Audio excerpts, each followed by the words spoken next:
ഗലാത്യ ലേഖനം 5-ാമത്തെ അധ്യായം 16 മുതലുള്ള വാക്യങ്ങൾ. നിങ്ങളോട് ഞാൻ പറയുന്നു, ആത്മാവിൻ്റെ പ്രേരണ അനുസരിച്ച് വ്യാപരിക്കുവിൻ. ജഡമോഹങ്ങളെ ഒരിക്കലും തൃപ്തിപ്പെടുത്തരുത്.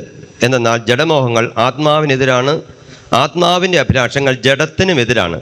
അവ പരസ്പരം എതിർക്കുന്നത് നിമിത്തം ആഗ്രഹിക്കുന്നത് പ്രവർത്തിക്കാൻ നിങ്ങൾക്ക് സാധിക്കാതെ വരുന്നു. ആത്മാവ് നിങ്ങളെ നയിക്കുന്നെങ്കിൽ നിങ്ങൾ നിയമത്തിന് കീഴിലല്ല.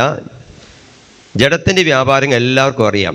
അവ വ്യഭിചാരം, അശുദ്ധി, ദുർവൃത്തി, വിഗ്രഹാരാധന, ആഭിചാരം, ശത്രുത, കലഹം, അസൂയ, കോപം, മാത്സര്യം, ഭിന്നത, വിഭാഗീയ ചിന്ത, വിദ്വേഷം, മദ്യപാനം, മധുരോത്സവം ഇവയും ഈ ദൃശ്യമായ പ്രവൃത്തികളുമാണ്. ഇത്തരം പ്രവൃത്തിയിൽ ഏർപ്പെടുന്നവർ ദൈവരാജ്യം അവകാശപ്പെടുത്തുകയില്ലെന്ന് ഞാൻ നിങ്ങൾക്ക് നൽകിയ താക്കീത് ഇപ്പോഴും ആവർത്തിക്കുന്നു. എന്നാൽ ആത്മാവിൻ്റെ ഫലങ്ങൾ സ്നേഹം, ആനന്ദം, സമാധാനം, ക്ഷമ, ദയ, നന്മ, വിശ്വസ്തത, സൗമ്യത, ആത്മസംയമനം ഇവയാണ്. ഇവയ്ക്കെതിരായി ഒരു നിയമവുമില്ല. യേശുക്രിസ്തുവിനുള്ളവർ തങ്ങളുടെ ജഡത്തെ അതിൻ്റെ വികാരങ്ങളോടും മോഹങ്ങളോടും കൂടെ ക്രൂശിച്ചിരിക്കുന്നു. നമ്മൾ ആത്മാവിലാണ് ജീവിക്കുന്നതെങ്കിൽ നമുക്ക് ആത്മാവിൽ വ്യാപരിക്കാം. നാം പരസ്പരം പ്രകോപിപ്പിക്കുന്നവരും അസൂയപ്പെടുന്നവരും വ്യർത്ഥാഭിമാനികളും ആകാതിരിക്കട്ടെ. ദീപികാരണീശ്വരേറ്റവും സ്നേഹിക്കപ്പെടുന്ന പ്രിയപ്പെട്ട സഹോദരി സഹോദരന്മാരെ, ദൈവാത്മാവിനാൽ നയിക്കപ്പെടുന്നവരെല്ലാവരും ദൈവത്തിൻ്റെ രാജ്യത്തിന് അകത്താണ്.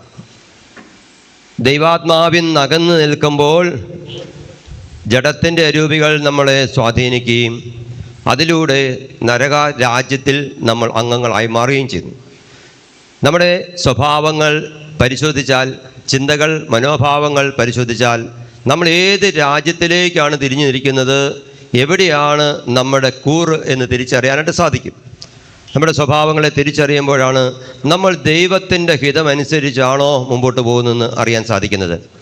കുറച്ച് നാൾക്ക് മുമ്പ് ഒരു സൈക്യാട്രിസ്റ്റ് ഡോക്ടർ ഒരു സഹോദരിയെ എൻ്റെ അടുക്കൽ പറഞ്ഞു വിട്ടു അവർക്ക് വേണ്ടി ഒന്ന് പ്രാർത്ഥിക്കാൻ.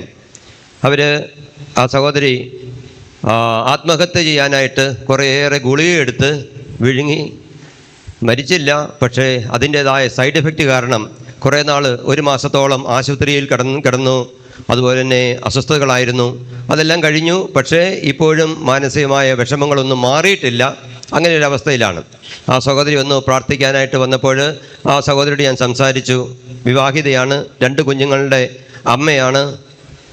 അവരോട് സംസാരിച്ചപ്പോൾ എനിക്ക് മനസ്സിലായതാണ്, ആ സ്ത്രീ, ആ പെൺകുട്ടി ഒരു നല്ല കുടുംബത്തിൽ, സാമ്പത്തികമായിട്ട് ഉന്നമനമുള്ളൊരു കുടുംബത്തിലായിരുന്നു ജനിച്ചത്. പക്ഷേ കുറച്ച് കടബാധകളൊക്കെ വന്നു. ഇപ്പോഴും വലിയ സാമ്പത്തിക ശേഷിയൊന്നുമില്ല. ഒരു ചെറുപ്പക്കാരുമായിട്ട് വിവാഹം നടന്നു. അവർ 2 പേരും ഗൾഫിലായിരുന്നു കുറേ നാൾ. 2 പേരും ഗൾഫിൽ നിന്ന് താമസിക്കുമ്പോൾ അവൻ്റെ ജോലി പോയി. അപ്പോൾ നാട്ടിലേക്ക് തിരിച്ചു വന്നപ്പോൾ അവന് നല്ല ജോലിയൊന്നും കണ്ടെത്താനായിട്ട് അവൻ ഉദ്ദേശിക്കുന്ന പോലെ സാധിച്ചില്ല, അവൾക്ക് ഉദ്ദേശിക്കുന്ന പോലെ സാധിച്ചില്ല. അപ്പോൾ ജീവിക്കാൻ വേണ്ടിയിട്ട് അവനൊരു ഓട്ടോ എടുത്തു. ഓട്ടോ ഡ്രൈവറായിട്ട് അവന് ജോലി ചെയ്യുകയാണ്. ഓട്ടോ ഡ്രൈവറായിരിക്കുക മോശമുള്ള കാര്യമൊന്നുമല്ല. തീർച്ചയായിട്ടും അഭിമാനത്തോടുകൂടി ഏത് ജോലി ചെയ്താലും അത് നല്ല കാര്യം തന്നെയാണ്. അധ്വാനിക്കുന്നത് അഭിമാനം തന്നെയാണ്. പക്ഷേ ഇവൾക്കതങ്ങ് ദഹിക്കുന്നില്ലാത്ത അവസ്ഥ. ഇത്രയും നല്ല സാമ്പത്തിക നിലയിലുണ്ടായിരുന്ന ഒരു കുടുംബമാണ്. ഇപ്പം സാമ്പത്തികം ഇല്ലെങ്കിലും ഒരു ഓട്ടോ ഡ്രൈവറുടെ ഭാര്യ ആയിരിക്കുക എന്ന് പറയുന്നത് അവൾക്ക് അഭിമാനത്തിന് ചേരാത്തൊരവസ്ഥയായി. അപ്പോൾ ഭർത്താവുമായിട്ട് അകലാണ്ട് തുടങ്ങി. അസ്വസ്ഥതയായി. സാമ്പത്തിക മേഖലയിലെ പറഞ്ഞ് ഇവർക്ക് ആവശ്യമായ സാമ്പത്തിക കാര്യങ്ങൾ ഇവൾ പറയുന്നത് പോലെ നടക്കാതെയായി. അവിടെ വീട്ടിൽ അമ്മായിപ്പനും ഒക്കെ ആയിട്ട് വഴക്കായി. അങ്ങനെ കുറേ വഴക്കായപ്പോൾ അവളുടെ വീട്ടിൽ പോയി താമസിച്ചു. മൂത്ത കുഞ്ഞ് അവൻ്റെ കൂടെയും ഇളയ കുഞ്ഞ് അവളുടെ കൂടെയുമാണ്. അപ്പോൾ അവൾ പുറത്ത് പോയി IITs ഒക്കെ പഠിച്ച് പുറത്ത് പോയി ജോലി ചെയ്യാം എന്നൊക്കെ വിചാരിച്ച് പഠിക്കാനായിട്ട് തുടങ്ങി. അപ്പോൾ അവന് സാമ്പത്തിക സഹായങ്ങളൊക്കെ ചെയ്തു കൊടുക്കുന്നുണ്ട്. പക്ഷേ കുറച്ച് അകന്ന അവസ്ഥയാണ്. എപ്പോഴും വഴക്കാണ് എല്ലാ കാര്യത്തിനും. അങ്ങനെ ഇരിക്കെ ഒരു ദിവസം അതേപോലെ IELTS പരീക്ഷയ്ക്ക് സമയമായപ്പോൾ അവൾ പറഞ്ഞു, എനിക്ക് അതിനുള്ള തുക അടയ്ക്കാനായിട്ടുള്ള പൈസ തരണമെന്ന് പറഞ്ഞു. അവൻ്റെ കയ്യിൽ കാശ് കുറവായതുകൊണ്ട് അവന് അവളുടെ കയ്യിലിട്ട് നേരിട്ട് കൊടുക്കാതെ അത് നേരെ സെൻട്രലിൽ അടച്ചു. അതവർക്ക് ഇഷ്ടപ്പെട്ടില്ല. എന്തുകൊണ്ട് എൻ്റെ ബാങ്കിലൂടെ അടയ്ക്കാതിരുന്നു? എനിക്കങ്ങ് അടയ്ക്കാമായിരുന്നല്ലോ. എന്താ, എന്നെ വിശ്വാസമില്ലേ? ഞാൻ ഇത് തൂർത്തടിക്കുമെന്നാണോ വിചാരിക്കുന്നത്? എങ്ങനെയൊക്കെ ചോദിച്ചു. അവനുമായിട്ട് വഴക്കായി. ആ വഴക്കിൻ്റെ ഭാഗം മൂത്താണ് ഇവൾ കുറേയേറെ ഗുളികയെടുത്ത് കഴിച്ചിട്ട് മരിക്കാൻ നോക്കിയത്. പക്ഷെ മരിച്ചില്ല. അതിൻ്റേതായ സൈഡ് എഫക്റ്റ് കാരണം ഒരു മാസത്തോളം ആശുപത്രിയിൽ കിടന്നു. അതിൻ്റെ അസ്വസ്ഥതകളൊക്കെ കുറേയൊക്കെ കുറഞ്ഞു കഴിഞ്ഞപ്പോഴാണ് വീണ്ടും ഈ സൈക്കാട്രിസ്റ്റ് ഡോക്ടറെ അടുത്ത് മരുന്ന് കഴിക്കുന്നുണ്ടായിരുന്നു. എങ്കിലും ഒന്നും അങ്ങോട്ട് സ്വസ്ഥമാകുന്നില്ല, ശാന്തമാകുന്നില്ല. അപ്പോൾ ആ ഡോക്ടർക്ക് അറിയാവുന്ന നല്ല പ്രാർത്ഥനയുള്ള വ്യക്തിയായിരുന്നുകൊണ്ട് പ്രാർത്ഥിക്കാനായിട്ട് എൻ്റെ അടുക്കൽ പറഞ്ഞു വിട്ടതാണ്. അപ്പോൾ അവളോട് ഞാൻ സംസാരിച്ചപ്പോൾ എനിക്ക് മനസ്സിലായത് കാര്യമാണ്, ഇവരുടെ ഉള്ളിൽ വല്ലാതെ വെറുപ്പ്, വിദ്വേഷം, പക, ക്ഷമിക്കാൻ പറ്റാതിരിക്കുന്ന അവസ്ഥകളൊക്കെയാണ്. ഞാൻ അവളോട് ചോദിച്ചു, മോളെ നീ നിൻ്റെ ഭർത്താവിനെ സ്നേഹിക്കുന്നുണ്ടോ? അവൾ പറഞ്ഞു, തീർച്ചയായിട്ടും ഞാൻ സ്നേഹിക്കുന്നുണ്ട്. അതുകൊണ്ടാണല്ലോ പുറത്തൊക്കെ പോയി ജോലി ചെയ്യാനായിട്ടൊക്കെ തീരുമാനിച്ചത്. നിൻ്റെ ഭർത്താവിന് നിന്നോട് സ്നേഹമാണോ? എൻ്റെ ഭർത്താവിനും എന്നോട് സ്നേഹം തന്നെയൊക്കെയാണ്. നിങ്ങൾക്ക് രണ്ടുപേർക്കും സ്നേഹം ഉണ്ടെങ്കിൽ പിന്നെ എന്താണ് അകന്നു നിൽക്കാൻ കാരണം? അതവർക്ക് മനസ്സിലാകുന്നില്ല. അപ്പോൾ സ്നേഹത്തെപ്പറ്റി നമ്മളെടുക്കുന്ന നിർവചനവും മാനുഷിക സ്നേഹത്തിൻ്റെ ലെവലിലാണ് നമ്മൾ നോക്കുന്നത്. എന്നാൽ ദൈവസ്നേഹത്തിൻ്റെ ലെവലിൽ നോക്കിയാലേ ഇത് മനസ്സിലാവുകയുള്ളൂ. അതുകൊണ്ട് കൊറിന്തോസുകാർക്ക് എഴുതിയ 1-ാം ലേഖനത്തിൽ 13-ാമത്തെ അധ്യായം അത് മുഴുവനും സ്നേഹത്തെപ്പറ്റിയാണ് പറയുന്നത്. 1 കൊറിന്തോസ് 13 അതിൽ 4 മുതൽ 8 വരെയുള്ള വാക്യങ്ങൾ ഓരോന്ന് വായിച്ചിട്ട് ഞാൻ അവളുടെ മുഖത്തേക്ക് നോക്കി, ഇതിലേതെങ്കിലും ഗുണം നിനക്കുണ്ടോ എന്ന് നോക്കണമെന്ന് ആത്മശോധന ചെയ്യാനായിട്ട് വായിച്ചു കൊടുത്തു. അതിപ്രകാരമാണ് സ്നേഹം ദീർഘക്ഷമയും ദയയുമുള്ളതാണ്. ഞാൻ അവളുടെ മുഖത്തേക്ക് നോക്കി, ഇപ്പോൾ ഉത്തരം പറയണ്ട, നീ ഉള്ളിൽ ഉത്തരം പറഞ്ഞാൽ മതി. വീണ്ടും, സ്നേഹം അസൂയപ്പെടുന്നില്ല, ആത്മപ്രശംസ ചെയ്യുന്നില്ല, അഹങ്കരിക്കുന്നില്ല, സ്നേഹം അനുചിതമായി ഉചിതമല്ലാത്ത രീതിയിൽ പെരുമാറുന്നില്ല, സ്വാർത്ഥം അന്വേഷിക്കുന്നില്ല, സ്വാർത്ഥതയില്ല സ്നേഹത്തിനകത്ത്, കോപിക്കുന്നില്ല, വിദ്വേഷം പുലർത്തുന്നില്ല, അത് അനീതിയിൽ സന്തോഷിക്കുന്നില്ല, സത്യത്തിൽ ആഹ്ലാദം കൊള്ളുന്നു, സ്നേഹം സകലതും സഹിക്കുന്നു, സകലതും വിശ്വസിക്കുന്നു, സകലതും പ്രത്യാശിക്കുന്നു, സകലത്തെയും അതിജീവിക്കുന്നു, സ്നേഹം ഒരിക്കലും അവസാനിക്കുന്നില്ല. അവസാനിക്കാതെ ഒഴുകുന്നതാണ് യഥാർത്ഥത്തിൽ സ്നേഹം. എന്നാൽ ഇവരുടെ ഇടയിൽ സ്നേഹം ഇങ്ങനെ മുറിഞ്ഞാണ് ഒഴുകുന്നത്. ഇത്രയും വായിച്ചു കഴിഞ്ഞപ്പോൾ അവളോട് ഞാൻ ചോദിച്ചു, മോളെ ഇതിലേതൊക്കെ ഗുണങ്ങളാണ് സ്നേഹത്തിൻ്റെ ഗുണങ്ങൾ നിന്നിലുള്ളത്? അവൾ പറഞ്ഞു, ഈ ഗുണങ്ങളൊന്നും എൻ്റെ സ്നേഹത്തിലില്ല. അപ്പോൾ അവൾക്ക് മനസ്സിലായി യഥാർത്ഥത്തിൽ ഞാൻ എങ്ങനെയാണ് സ്നേഹിക്കേണ്ടതെന്ന്. പിന്നീട് അവൾ അനുദപിക്കുകയും കുമ്പസാരിക്കുകയും ഒക്കെ ചെയ്തു. അതിനുശേഷം അവിടെ ശിരസിത്തെ കൈവച്ച് പ്രാർത്ഥിക്കുമ്പോൾ പരിശുദ്ധാത്മാവിൻ്റെ ശക്തമായ ഒരു അഭിഷേകം അവളിൽ നിറഞ്ഞു. നല്ല മാനസാന്തരം ഉണ്ടായിരുന്നതുകൊണ്ട് ആ ആത്മാഭിഷേകത്തോടുകൂടി ആ ശക്തി വന്നപ്പോൾ തിന്മയുടെ അരൂപികൾ മാറി. അവൾ അവിടെ നിലത്ത് വീണു. കുറേ നേരം അവൾക്ക് വേണ്ടിയിട്ട് പ്രാർത്ഥിച്ചു. അവൾ എഴുന്നേറ്റു, വീട്ടിലോട്ട് പോയി. അതുവരെയും അവളുടെ ഭർത്താവിൻ്റെ നമ്പർ ബ്ലോക്ക് ചെയ്ത് വെച്ചിരിക്കുകയായിരുന്നു. വിളിക്കണ്ട, വീട്ടുകാരോടും പറഞ്ഞു വിളിക്കണ്ട, വിളിച്ചാൽ എടുക്കരുത് എന്ന് പറഞ്ഞ് വഴക്കുണ്ടാക്കിയിരുന്നവൾ തിരിച്ചു ചെന്നപ്പോൾ അമ്മയോട് പറഞ്ഞു, അമ്മേ ഇന്ന് അവനെ ഒന്ന് വിളിക്കണം. അവനും അവിടെ ഇവരുടെ പ്രതീക്ഷിച്ചിരിക്കുകയായിരുന്നു. അന്ന് രാത്രി തന്നെ അവൻ ഇങ്ങോട്ട് വിളിച്ചു. ഇവിടെ പ്രാർത്ഥിക്കാമെന്ന കാര്യമൊന്നും അവനോട് പറഞ്ഞിട്ടില്ല. പക്ഷേ ആത്മാവ് പ്രേരിപ്പിച്ചു, അവൻ ഇങ്ങോട്ട് വിളിച്ചു. അവൾ പറഞ്ഞു, ഞാൻ വിളി കാത്തിരിക്കുകയായിരുന്നു. അപ്പോൾ തന്നെ അവൾ പറഞ്ഞു, എനിക്ക് ചേട്ടനെ കാണണം. പിറ്റേ ദിവസം രാവിലെ തന്നെ മൂത്ത കുഞ്ഞിനെയായിട്ട് അവൻ ഇവളുടെ അടുത്തേക്ക് വന്നു. ഒരു വ്യക്തിയിൽ പരിശുദ്ധാത്മാവ് നിറഞ്ഞപ്പോൾ ആ വ്യക്തിയിലൂടെ തൻ്റെ ജീവിത പങ്കാളിയിലേക്ക് ആ പരിശുദ്ധാത്മ ചൈതന്യം നിറയുകയാണ്. വിവാഹ ജീവിതത്തിൽ രണ്ടുപേരും ഒരുമിച്ച് ചേർത്തുമ്പോൾ പറയുന്നത് എന്താണ്? ഇനിമേൽ നിങ്ങൾ രണ്ടല്ല ഒറ്റ ശരീരമാണ്. ശരീരമെന്ന് പറഞ്ഞാൽ ജീവനെന്നാണ്. നിങ്ങൾ രണ്ട് ജീവനായിട്ടല്ല, ഒറ്റ ജീവനാണെന്നാണ്. ആ ഒരു ജീവൻ്റെ ഒരു പാതിയിലേക്ക് പരിശുദ്ധാത്മാവ് നിറഞ്ഞപ്പോൾ ആ ബാക്കി പാതിയിലേക്കൂടെ പരിശുദ്ധാത്മാവ് നിറഞ്ഞു. ഒന്ന് ചേർത്ത് പറയുമോ? ഹല്ലേലൂയാ, ഹല്ലേലൂയാ, ഹല്ലേലൂയാ.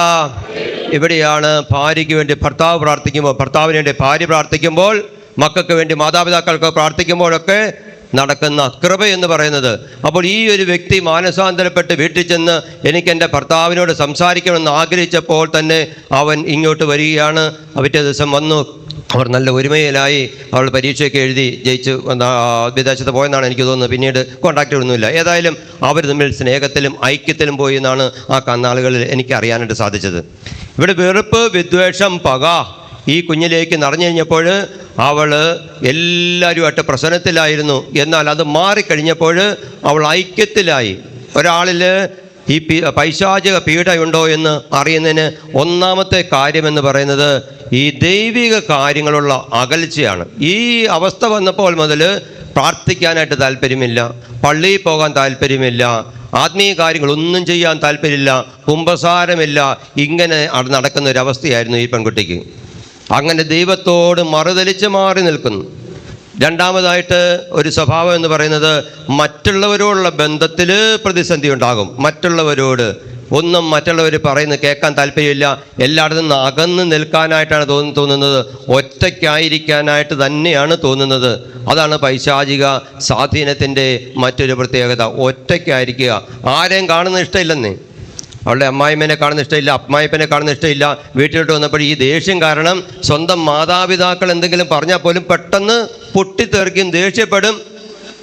ഇതാണ് തിന്മ ഒരാളെ സ്വാധീനിക്കുമ്പോൾ. വെറുപ്പ്, വിദ്വേഷം, പക, അതുപോലെ തന്നെ നീരസം. വെറുപ്പും വിദ്വേഷം, പകയും നീരസവും ഒക്കെ നമ്മിൽ നിൽക്കുമ്പോൾ ഇങ്ങനെ മറ്റുള്ളവരോട് അടുക്കാനായിട്ട് യാതൊരു രീതിയിലും സാധിക്കത്തില്ലാത്തൊരവസ്ഥയാണ്. അപ്പോൾ ഈ ഒരു കാര്യം വരുമ്പോൾ നമ്മൾ ഓർത്തോളുക, ഒരു വചനത്തിൻ്റെ വെളിച്ചത്തിൽ നമ്മൾ നോക്കുമ്പോൾ ഇങ്ങനെ ചെറുതോതിലെങ്കിലും നമ്മിലുണ്ടോ നീരസം? ചിലപ്പോൾ ഒരു ചെറിയ നീരസമായിരിക്കും, അതിനെ വെച്ച് പൊറുപ്പിച്ചോ എന്ത് സംഭവിക്കും? അതിങ്ങനെ കൂടി വന്നുകൊണ്ടേയിരിക്കും. പിന്നീട് അത് വല്ലാതെ ഒരു അസ്വസ്ഥതയായി മാറും, അതിലൽപ്പം വെറുപ്പായി മാറും, അത് വിദ്വേഷമായി മാറും, അത് പകയായി മാറും. ഇതെല്ലാം ചേടുത്തി അനിത്യമാരുമാണെന്ന് മാത്രമേ ഉള്ളൂ. ഒരറ്റത്ത് നിന്ന് തുടങ്ങിയാൽ അങ്ങേയറ്റത്തെ ചെന്ന് നിൽക്കത്തുള്ളൂ. അപ്പോൾ അവിടെ പൊട്ടിത്തെറിക്കുന്നൊരവസ്ഥയായിട്ട് മാറും. അതുകൊണ്ട് ഓരോ കാര്യത്തിനും നമ്മുടെ ചിന്തകളെ, മനോഭാവങ്ങളെ പിശാച് നമ്മളെ വഞ്ചിച്ച് തുടങ്ങിയിട്ടുണ്ടോ എന്ന് നിരന്തരമായിട്ട് നമ്മളെ തന്നെ ശ്രദ്ധിച്ചുകൊണ്ടേയിരിക്കണം. ആത്മശോധന എന്ന് പറയും. കുറച്ച് നാൾ മുമ്പ് ക്ലാസ്സുകൾ എടുത്തപ്പോൾ ഇടയ്ക്ക് ജൂഡച്ചൻ ആത്മശോധനയെപ്പറ്റി പറയുന്നുണ്ടായിരുന്നു. ആത്മശോധന, നമ്മുടെയൊക്കെ ആത്മാവിൻ്റെ സ്ഥിതി എന്താണെന്ന് അനുദിനം പരിശോധിച്ചുകൊണ്ടിരുന്നാൽ മാത്രമേ പിശാച് നമ്മളെ കീഴടക്കാതിരിക്കുകയുള്ളൂ. അല്ലെങ്കിൽ സാവകാശം കീഴടക്കുന്ന നമ്മൾ അറിയില്ല, നമ്മളെ വിശുദ്ധി ചോർന്നു പോകുന്ന അറിയില്ല, നമ്മുടെ മഹത്വം ചോർന്നു പോകുന്ന അറിയില്ല. നമ്മൾ അതിലൂടെ മറ്റുള്ളവരോട് വെറുപ്പും വിദ്വേഷം പകയായിട്ട് നിൽക്കുമ്പോൾ എല്ലാത്തിനും ന്യായീകരണം കണ്ടെത്താനായിട്ട് തുടങ്ങും. മൂന്നാമത്തെ കാര്യം, അവർക്ക് തന്നോട് തന്നെയുള്ള ബന്ധം നഷ്ടപ്പെട്ടു. അതുകൊണ്ടാണ് മരിക്കണമെന്ന് തോന്നുന്നത്. ഇന്ന് കുറച്ച് മുമ്പ് പ്രാർത്ഥനയിൽ ഈ പച്ചൻ പറഞ്ഞു, ഒരമ്മ ഓടിപ്പോയി ചാകണം തോന്നുകയാണ്, ആറ്റിൽ ചാടാണ്ട് തോന്നുന്നു. ഇങ്ങനെ അനേകം പേരിൽ ഒരു അസ്വസ്ഥത ഉണ്ടാകുന്നുണ്ട്. ചിലർ മരിച്ചു കളയണമെന്ന് തോന്നുന്നെങ്കിൽ നടക്കുന്നവരുണ്ട്. മരിക്കാമെന്ന് തോന്നുന്നതൊക്കെ ഈ പൈശാചിൻ്റെ അരൂപിയാണെന്ന് തിരിച്ചറിയാനായിട്ടുള്ള വിവേകമാണ് നമുക്കുണ്ടാവേണ്ടത്. ഇത് നാച്ചുറൽ അല്ല, ഇറ്റ് ഈസ് അൺനാച്ചുറൽ. ആ തിന്മയുടെ അരൂപിയെ തിരിച്ചറിഞ്ഞുകൊണ്ട് പ്രാർത്ഥിക്കാനായിട്ട് നമുക്ക് സാധിക്കുമ്പോൾ ആ തിന്മ വിട്ടൊഴിയും. അതിനകത്ത് യാതൊരു സംശയവുമില്ല. കാരണം കർത്താവ് ജീവിക്കുന്ന ദൈവമാണ് നമ്മുടെ കൂടെയുള്ളത്, ഭയപ്പെടേണ്ട ആവശ്യമില്ല. ആ തിന്മകളെ തിരിച്ചറിയാന്നുള്ള വിവേകമാണ് ഒരു പൈതലിന് ദൈവത്തിന് ഉണ്ടാവേണ്ടത്. അവൾ അങ്ങനെ മരിക്കാനായിട്ട് പോയതാണ്. അതേപോലുള്ള സ്വഭാവങ്ങൾ നമ്മിലോ കുടുംബത്തിലോ എവിടെ ആർക്കെങ്കിലും ഉണ്ടെങ്കിൽ ശ്രദ്ധിച്ചോളുക, ആ വ്യക്തി കൂടുതൽ പ്രാർത്ഥന ആവശ്യമുള്ള വ്യക്തിയാണ്. അവരെ കുറ്റം പറഞ്ഞിരുന്നിട്ട് കാര്യമില്ല. അവർക്ക് വേണ്ടിയിട്ട് പ്രാർത്ഥിക്കാനായിട്ട് നമ്മൾ എല്ലാവരും കടപ്പെട്ടവരാണ് എന്നുള്ള കാര്യം ഓർമ്മിക്കുക. അപ്പോൾ ഈ പൈശാചിക അരൂപികൾ, അതിനെ സുവിശേഷത്തിൽ വിളിക്കുന്ന 3 പേരുകളാണ്: അശുദ്ധാത്മാവ്, ദുഷ്ടാരൂപി, പിശാച്. അശുദ്ധാത്മാവ്, ദുഷ്ടാരൂപി, പിശാച്, 3 പേരുകളാണ് അറിയുന്നത്. Demon, Satan, devil. ഈ 3 പേരുകളാണ് അശുദ്ധാരൂപികളെ പറ്റി നമ്മൾ പറയുന്നത്. ഈ 3 പേരുകൾ, ഡീമൻ എന്ന വാക്ക് അത് ഗ്രീക്ക് ഭാഷയിൽ നിന്നാണ് വന്നിരിക്കുന്നത്. ഗ്രീക്ക് ഭാഷയിൽ അതിൻ്റെ അർത്ഥം ഇങ്ങനെയാണ്: അകറ്റുക, ഭിന്നിപ്പിക്കുക, വേർതിരിക്കുക എന്നുള്ളത്. അകറ്റുക, വേർതിരിക്കുക, ഭിന്നിപ്പിക്കുക. ഈ ഡീമൻ്റെ സ്വഭാവം ഇതാണ്. ഒരാളിൽ ഒരു സ്വഭാവം അകറ്റുന്ന, ഭിന്നിപ്പിക്കുന്ന, വേർതിരിപ്പിക്കുന്ന ഒരു സ്വഭാവം ഉണ്ട് എങ്കിൽ ഒരു തിന്മ ആ വ്യക്തിയെ സ്വാധീനിച്ചിരിക്കുന്നു എന്ന് തിരിച്ചറിഞ്ഞുകൊള്ളുക. ഈ സ്വഭാവം ആ വ്യക്തിയിൽ തുടങ്ങിക്കഴിഞ്ഞിരിക്കുന്നു. അതിനെ വേരോടെ തുടക്കത്തിൽ തന്നെ നീക്കിക്കളയേണ്ടത് ആവശ്യമാണ്. മറ്റൊരു പേര് നമ്മൾ കാണുന്നത് സാത്താൻ എന്നാണ്. സൈറ്റൻ, ചാത്തൻ, സാത്താൻ. അത് 2 പദത്തിൽ നിന്നാണ് വരുന്നത്. സാത്താൻ, നാസ്. സാത്ത എന്ന പദത്തിൻ്റെ അർത്ഥം വിശ്വാസത്യാഗി, കൂട്ടത്തിൽ നിന്ന് വേർപിരിഞ്ഞു പോയതെന്നാണ്. വിശ്വാസത്യാഗിയെന്നും കൂട്ടത്തിൽ നിന്ന് വേർപിരിഞ്ഞു പോയതെന്നാണ്. നാസ് എന്ന പദത്തിൻ്റെ അർത്ഥം സർപ്പമെന്നാണ്.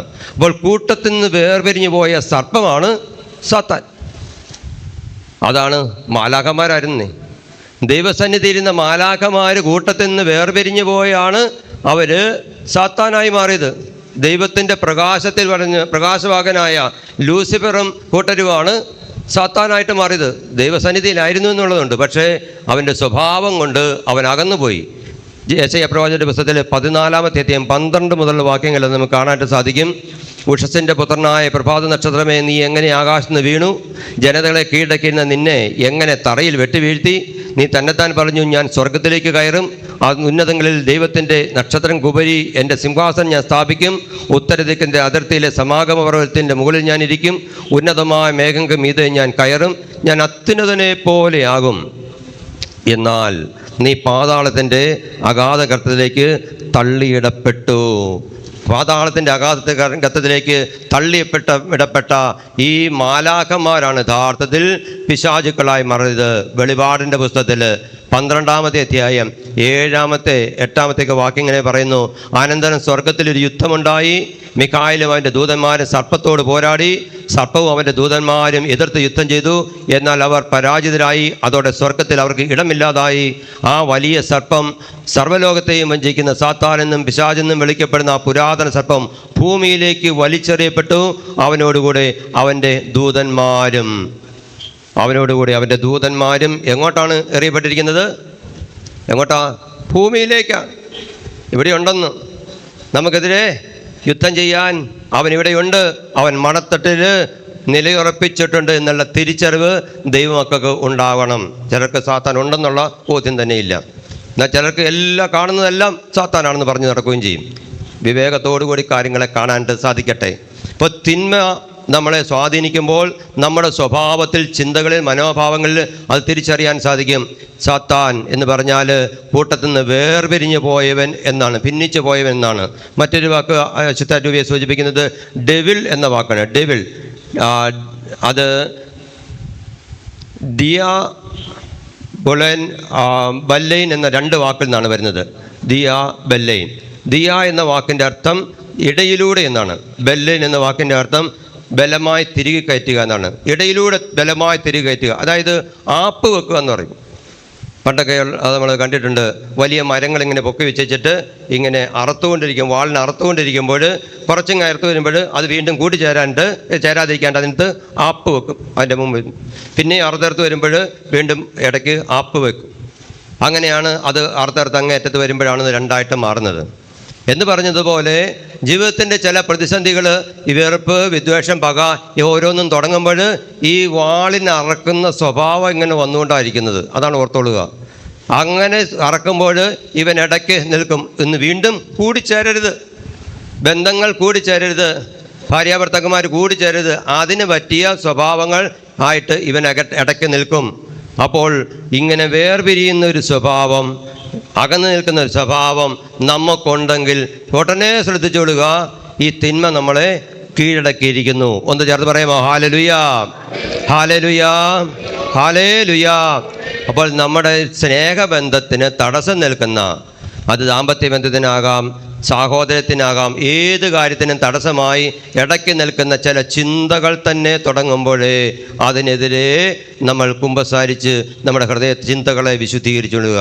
അത് ആ ഹൃദയ ചിന്തകളെ വിശുദ്ധീകരിക്കാതിരിക്കുമ്പോൾ അതിങ്ങനെ നീരസമായി പ്രകടിപ്പിക്കാണ്ട് പ്രവൃത്തിയിലേക്ക് വരും.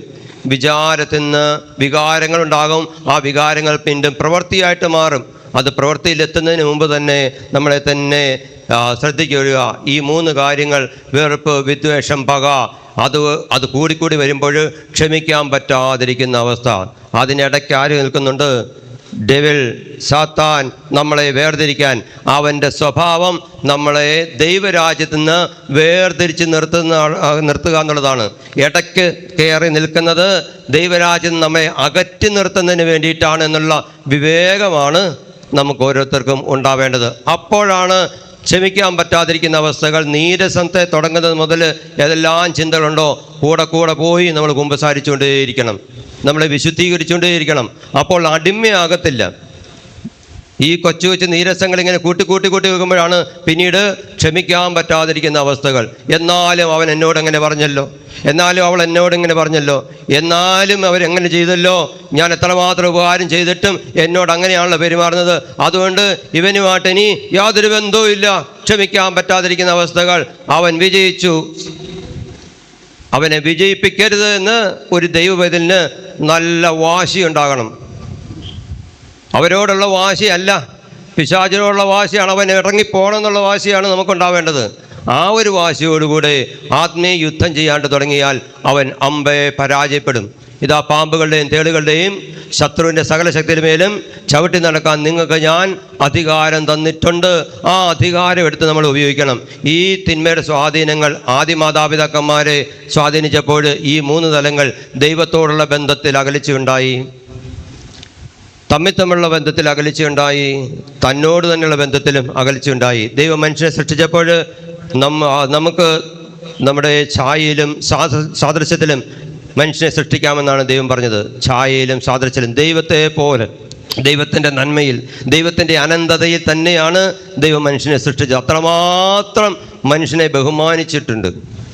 ദൈവത്തിൻ്റെ തന്നെ ആത്മാവിനെ മനുഷ്യന് നൽകിയാണ് ദൈവം മനുഷ്യനെ ചേർത്ത് നിർത്തിയത്. അപ്പോൾ മനുഷ്യനെ അത്രമാത്രം ബഹുമാനിക്കുന്ന ദൈവം, സ്നേഹിക്കുന്ന ദൈവം, കൂടെ നിർത്തുന്ന ആ ദൈവം എല്ലാ ദിവസവും അവരോട് കൂടെ സംസാരിക്കുവാനായിട്ട് തോട്ടത്തിൽ വരുമായിരുന്നു, അവരോടുകൂടെ ഉലാത്തുമായിരുന്നു നമ്മൾ തിരുവചനത്തിൽ നമ്മൾ കാണുകയാണ്. അങ്ങനെ ദൈവിക വിജ്ഞാനങ്ങളൊക്കെ അവർക്ക് പകർന്നു കൊടുത്തേണ്ടേയിരുന്നു. ദൈവം അവരുടെ പക്കലേക്ക് വന്നിരുന്നു. വെയിലാറിയപ്പോൾ ദൈവമായ കർത്താവ് തോട്ടത്തിൽ ഉലാത്തുന്നതിൻ്റെ സ്വരം അവർ കേട്ടു. അത്രമാത്രം ഹൃദയബന്ധമാണ്. അങ്ങനെ ഒരു ഹൃദയ ബന്ധം നടക്കുമ്പോൾ ദൈവത്തെ കേൾക്കാൻ അവർക്ക് താല്പര്യം, അവരെ കേൾക്കാൻ ദൈവത്തിനും താല്പര്യം. ഇതാണ് പ്രാർത്ഥന. എന്നാൽ ദൈവത്തിൽ നിന്ന് അകലുമ്പോൾ എന്ത് സംഭവിക്കും? ദൈവത്തെ കേൾക്കണ്ട, പ്രാർത്ഥിക്കാൻ തോന്നുന്നില്ല, ബൈബിൾ വായിക്കാണ്ട് തോന്നുന്നില്ല, പള്ളിയിൽ പോകാൻ തോന്നുന്നില്ല. ഇതൊക്കെ എന്തിനാണെന്ന് ചോദിക്കുന്ന അവസ്ഥ ഓർത്തുകൊള്ളുക. ഈ ചിന്തകളും മനോഭാവങ്ങളും ഉണ്ടാകുമ്പോൾ ആ വ്യക്തി ദൈവത്തിൽ നിന്ന് അകന്നു കഴിഞ്ഞിരിക്കുന്നു എന്ന് ഓർത്തുകൊള്ളുക.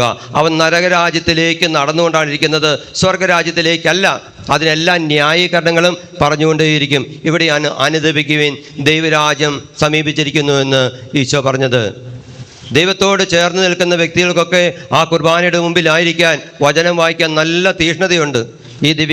ഈ സഭയുടെ MCBS ദിവ്യകാരുണ്യ മിഷൻ സഭയുടെ സ്ഥാപകനായ ആലക്കളത്തച്ഛൻ അച്ഛൻ ദിവ്യകാരുണ്യത്തിന് മുമ്പിൽ മണിക്കൂറുകളോളം തപം ചെയ്തിരിക്കുമായിരുന്നു, പ്രാർത്ഥിക്കുമായിരുന്നു. ആ ദിവ്യകാരുണ്യത്തെപ്പറ്റി പ്രസംഗിക്കുക എന്ന വ്യക്തിയായിരുന്നു അത് ആലക്കളത്തച്ഛൻ. അതുപോലെ തന്നെ പറയെടുത്തച്ഛൻ, അദ്ദേഹവും മണിക്കൂറുകളോളം വിശുദ്ധ കുർബാനയുടെ മുമ്പിൽ ഇരിക്കുമായിരുന്നു. ദൈവസന്നിധിയിലായിരിക്കുന്നത് 1 മിനിറ്റെങ്കിലും കുർബാനയുടെ മുമ്പിലായിരിക്കുന്നത് മറ്റെവിടെയും ആയിരിക്കുന്നതിനേക്കാളും ശ്രേഷ്ഠമാണ് എന്ന് അദ്ദേഹം ആവർത്തിച്ച് പറയുമായിരുന്നു. ഇത് തന്നെയാണ് ഓരോ വിശുദ്ധരും പറഞ്ഞുകൊണ്ടേയിരുന്നത്. ദൈവസന്നിധിയിലായിരിക്കുന്നത് ഏറ്റവും ശ്രേഷ്ഠമാണ് എന്ന് തിരിച്ചറിഞ്ഞവരാണ് ഇങ്ങനെ ദൈവരാജ്യത്തിൽ വസിച്ചിരുന്നത്.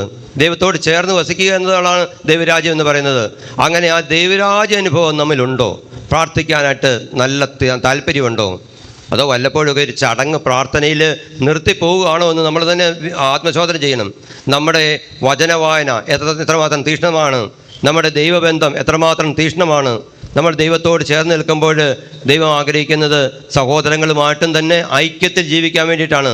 അന്യസ്ഥലത്തായിരിക്കുന്നതിനേക്കാൾ അങ്ങയുടെ അങ്കണത്തിൽ ഒരു ദിവസമായിരിക്കുന്നത് എത്രയോ ശ്രേഷ്ഠമാണെന്ന് സങ്കീർത്തനം 84:10 നമ്മളെ ഓർമ്മപ്പെടുത്തുകയാണ്.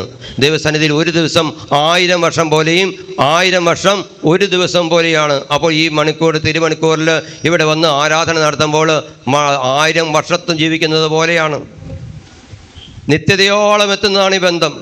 അപ്പോൾ ദൈവത്തോടുള്ള ബന്ധം നിത്യത വരെ എത്തുന്നതാണെന്ന് തിരിച്ചറിഞ്ഞുകൊണ്ടാണ് ദൈവസന്നിധി നമ്മൾ ആയിരിക്കേണ്ടത്.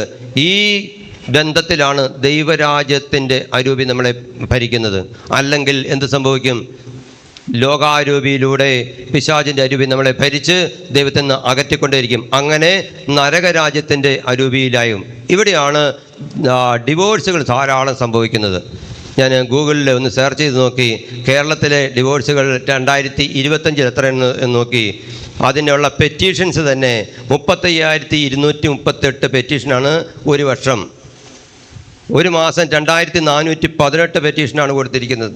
അതായത് ഒരു ദിവസം എന്ന് പറയുന്ന ദിവസം 75 പെറ്റീഷനാണ് കോടതിയിൽ ചെല്ലുന്നത് തന്നെ. ചെല്ലുന്നത് എത്രയാണെങ്കിൽ ഇനി ചെല്ലാനിരിക്കുന്നത് എത്രയാണ് എന്നുള്ളതും കൂടെ ഓർത്തുകൊള്ളുക. ഇന്ത്യയിൽ 8,27,000 പേരാണ് പെറ്റീഷൻ കൊടുത്തിരിക്കുന്നത് വിവാഹമോചനത്തിന് വേണ്ടിയിട്ട്. 68,900 പേരാണ് ഒരു മാസം പെറ്റീഷൻ കൊടുക്കുന്നത്. ഇതിന് മാത്രം തിന്മ നമ്മളെ സ്വാധീനിച്ചുകൊണ്ടിരിക്കുകയാണ്. ഒന്ന് ചേർന്ന് പോകാൻ പറ്റാതിരിക്കുന്ന ഒരവസ്ഥ. കാരണമൊക്കെ പറയുന്നത് അത് ക്രൂരത ഉണ്ടാവുന്നു. ഗാർഹിക പീഡനമുണ്ടാകുന്നു, പരസ്പരം മനസ്സിലാക്കാൻ പറ്റാതിരിക്കുന്നു, പരസ്പരം സംസാരിക്കാതിരിക്കുന്നു, ബഹുമാനിക്കാതിരിക്കുന്നു, സാമ്പത്തിക അസ്ഥിരത, ഇതെല്ലാം സംഭവിക്കുമ്പോഴും ദൈവഹിതത്തോട് ചേർന്ന് നിൽക്കാനായിട്ട് വ്യക്തികൾ തയ്യാറാകാതെ വരുമ്പോൾ പിശാചിനോട് തന്നെയാണ് ചേർന്ന് നിൽക്കുന്നുള്ള തിരിച്ചറിവും കൂടിയാണ്. ആ തിന്മകൾക്കെതിരെയാണ് നമ്മൾ യുദ്ധം ചെയ്യേണ്ടത്. ആത്മീയമായ ഈ അറിവോടുകൂടി നമ്മൾ ജീവിക്കാണ്ട് ശ്രമിക്കുക. അങ്ങനെ വിശുദ്ധമായ കാര്യങ്ങളോട് അകൽച്ച ഇവർക്ക് ആദ്യമേ ഉണ്ടാവുകയാണ്. വചനം വായിക്കാം എന്ന് വിചാരിക്കും, പക്ഷേ സാധിക്കത്തില്ല. പിന്നെ ആട്ടെ എന്ന് വിചാരിക്കും. ഇഷ്ടമുണ്ട്, താല്പര്യമുണ്ട്, പക്ഷെ പറ്റുന്നില്ല. ഉറക്കമാകും, ക്ഷീണമാകും, മടുപ്പാകും. പിന്നെ ആട്ടെ എന്ന് വിചാരിക്കും. അത് നാളെ നീളെ എന്നുള്ള അവസ്ഥയിൽ തന്നെയായിട്ട് മാറുകയാണ്. ദൈവബന്ധം നഷ്ടപ്പെടുമ്പോൾ തന്നെ ഓർത്തുകൊള്ളുക, പിശാച് നല്ല രീതിയിൽ നമ്മളെ ഭരിച്ചു തുടങ്ങുന്നത്. രണ്ടാമത്, അവർ തമ്മിലുള്ള ബന്ധം അകന്നുപോയി. മാതാപിതാക്കന്മാർ തമ്മിലുള്ള ബന്ധം അകന്നുപോയി. അത് തന്നെയാണ് ഇന്നും സംഭവിച്ചുകൊണ്ടേയിരിക്കുന്നത്. എൻ്റെ അസ്ഥി എന്നുള്ള അസ്ഥിയും മാംസത്തിനുള്ള മാംസവുമാണ് എന്ന് പറഞ്ഞ് ഹവ്വായെ ആദം സ്വീകരിച്ചു. ഹവ്വായും അങ്ങനെ തന്നെയാണ് സ്വീകരിച്ചത്. എന്നാൽ അസ്ഥിയിൽ നിന്നുള്ള അസ്ഥിയും മാംസത്തിൻ്റെ മാംസം എന്ന് പറഞ്ഞാൽ വേർതിരിക്കാൻ പറ്റാത്തൊരു ബന്ധം, അത്ര ആഴമായ പ്രേമബന്ധം അവിടെ ഉണ്ടാവുകയാണ്. ആ ബന്ധത്തിന് വിടുതലുണ്ടായത്, അവരുടെ ഇടയിൽ കയറിയത് പിശാചാണ്. അവൻ്റെ പ്രലോഭനത്തിൽ വീഴാനായിട്ട് അവർ സ്വാതന്ത്ര്യം ദുർവിനിയോഗം ചെയ്തു എന്നതുകൊണ്ടാണ്. അതുകൊണ്ട് ആര് എന്ത് പറയുന്നു എന്നുള്ള കാര്യം നമ്മൾ ശ്രദ്ധിച്ചുകൊള്ളുക. അത് ദൈവത്തിൽ നിന്ന് വരുന്നോ മനുഷ്യനിൽ നിന്ന് വരുന്നോ? ചില ചിന്തകൾ, ചില മനോഭാവങ്ങൾ, ചില തത്വശാസ്ത്രങ്ങൾ അത് ദൈവികമല്ല, കേട്ടാൽ നല്ലതാണെന്ന് തോന്നും. പക്ഷേ തിരിച്ചറിയുന്നത് യേശുവിൽ നിന്ന് വചനം സ്വീകരിച്ചുകൊണ്ടാണ്. ഹവ്വ അത് ശ്രദ്ധിക്കാതിരുന്നുകൊണ്ട് പിശാചിൻ്റെ വാക്കുകളാണ് കേട്ടത്. ദൈവത്തിൻ്റെ വചനം വായിച്ച് ദൈവവചനത്തോട് ചേർന്ന് നിൽക്കാനായിട്ട് നമ്മളെല്ലാവരും ശക്തമായിട്ട് പരിശ്രമിച്ചുകൊണ്ടേയിരിക്കണം. അല്ലെങ്കിൽ നമ്മൾ എവിടെയും വീഴ്ചകൾ വരുന്നവരായി മാറും. ശരിയാത് തിരഞ്ഞെടുക്കാനുള്ള വിവേകം നമുക്ക് നഷ്ടപ്പെട്ടു പോകും. അതെവിടെയാണെങ്കിലും, ദാമ്പത്യ ജീവിതത്തിലാണെങ്കിലും, ഒറ്റയ്ക്കുള്ള ജീവിതത്തിലാണെങ്കിലും, ഏത് ജീവിതത്തിലാണെങ്കിലും ഇതിൽ പ്രത്യേകം ശ്രദ്ധിക്കേണ്ടതാണ്. സാഹോദര്യ ബന്ധം പ്രഭാഷണൻ്റെ പുസ്തകത്തിൽ എങ്ങനെയാണ് പറയുന്നത്? എൻ്റെ ഹൃദയം 3 കാര്യങ്ങൾ ആനന്ദം കൊള്ളുന്നു. അവ കർത്താവിൻ്റെയും മനുഷ്യരുടെയും ദൃഷ്ടിയിൽ മനോഹരമാണ്. ദൈവത്തിൻ്റെയും മനുഷ്യരുടെ മുമ്പിൽ ദൃഷ്ടിയിൽ മനോഹരമായ 3 കാര്യങ്ങൾ. ഒന്ന്, സഹോദരന്മാർ തമ്മിലുള്ള യോജിപ്പ്. അങ്ങനെയുള്ളൊരു കുടുംബത്തിൽ ജനിക്കുക എന്ന് പറഞ്ഞാൽ വളരെ ഭാഗ്യമാണ്, ആ ബന്ധത്തിൽ ജീവിക്കുക എന്നുള്ളത്. 2, അയൽക്കാർ തമ്മിലുള്ള സൗഹൃദം. അങ്ങനെയുള്ള കുടുംബങ്ങൾ, അങ്ങനെയുള്ള ബന്ധങ്ങളുള്ള നാട്ടിൽ ജീവിക്കുക ഭാഗ്യമാണ്. 3, ഭാര്യാഭർത്താവ് വേണ്ട രീതിയിൽ മനസ്സിലാക്കാൻ പറ്റാതിരിക്കുന്ന അവസ്ഥകൾ.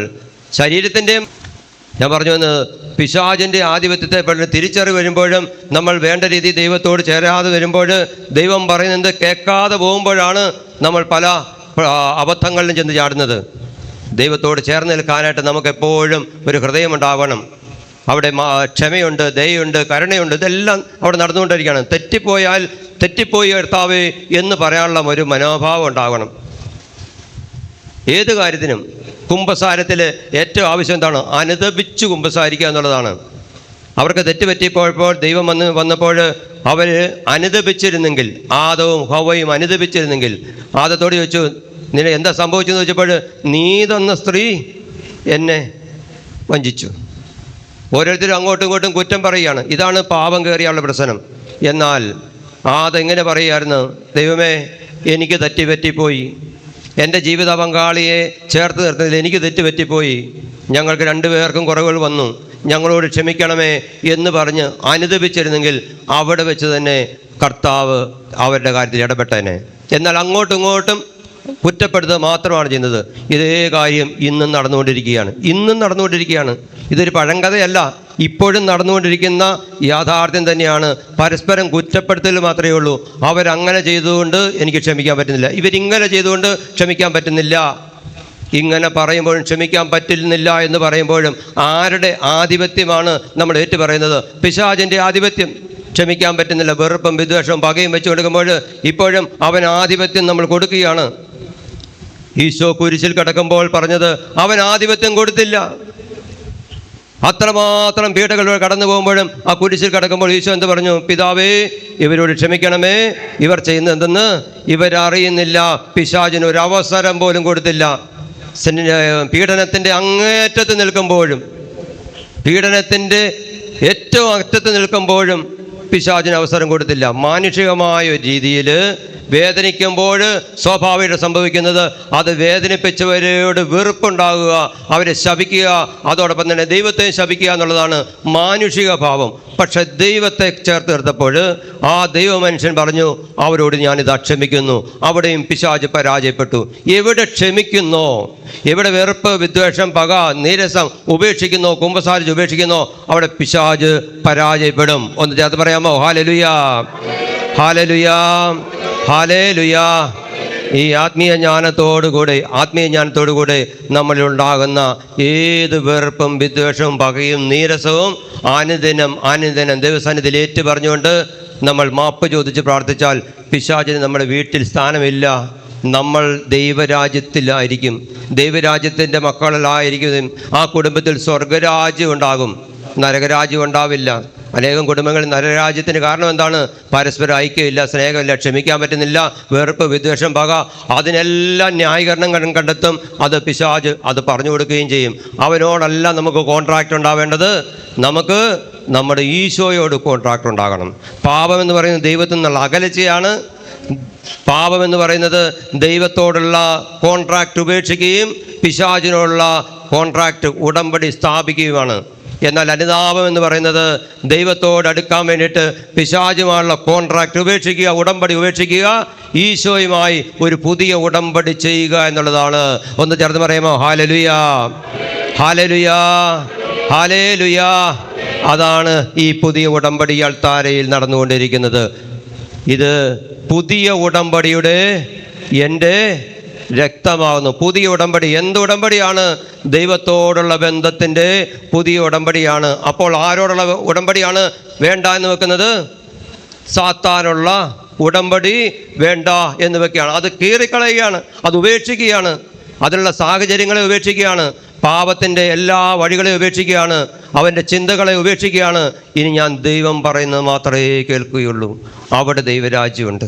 ആ ദൈവരാജ്യത്തിൻ്റെ മക്കളാകാൻ വേണ്ടിയിട്ടാണ് ഈശോ വിശുദ്ധ കുർബാനയായി നമ്മുടെ ഉള്ളിലേക്ക് വരുന്നത്. യോഹന്നാൻ്റെ സുവിശേഷത്തിൽ യോഹന്നാൻ്റെ സുവിശേഷത്തിൽ 17-ാമത്തെ അധ്യായം വായിച്ചു നോക്കണം. അത് ശിഷ്യന്മാർക്ക് വേണ്ടിയുള്ള നല്ല പ്രാർത്ഥനയാണ്, നമുക്കെല്ലാവർക്കും വേണ്ടിയുള്ള ഒരു പ്രാർത്ഥനയാണ്. ആ പ്രാർത്ഥനയിൽ ഈ പിശാച് ഇടയ്ക്ക് കയറി നമ്മളെ വേർതിരിക്കാണ്ട് നോക്കുമ്പോൾ ദൈവം ചെയ്യുന്ന കാര്യമാണ് പറയുന്നത്.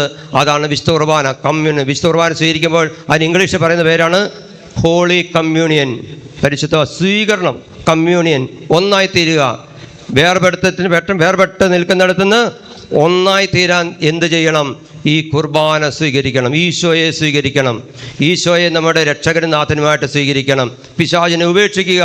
പിതാവും പുത്രനും പരിശുദ്ധാത്മ ത്രിത്വദൈവം എപ്രകാരം ഒന്നായിരിക്കുന്നത് പോലെ ആ കൃപ എന്നിലേക്ക് നിറയാൻ വേണ്ടിയിട്ടാണ് വിശുദ്ധ കുർബാന സ്വീകരിക്കുന്നത്. യോഹന്നാൻ 17:21 അവരെല്ലാവരും ഒന്നായിരിക്കാൻ വേണ്ടി പിതാവേ അങ്ങ് എന്നിലും ഞാൻ അങ്ങിലും ആയിരിക്കുന്നത് പോലെ അവരും നമ്മിൽ ആയിരിക്കുന്നതിനും അങ്ങനെ അവിടുന്ന് എന്നെ അയച്ചുവെന്ന് ലോകം അറിയുന്നതിന് വേണ്ടി ഞാൻ പ്രാർത്ഥിക്കുന്നു. ഈശോയുടെ പ്രാർത്ഥന ഇതാണ്.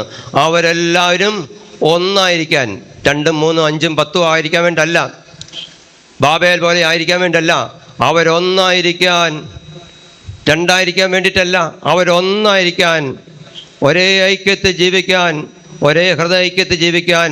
ഒരു കുടുംബത്തിൽ പ്രതിസന്ധി ഉണ്ടെങ്കിൽ, സമൂഹത്തിൽ പ്രശ്നമുണ്ടെങ്കിൽ ഒറ്റ ഒരു കാര്യമേ ഉള്ളൂ, അതിന് ഏക മധ്യസ്ഥനായ യേശുക്രിസ്തുവിലേക്ക് വരിക.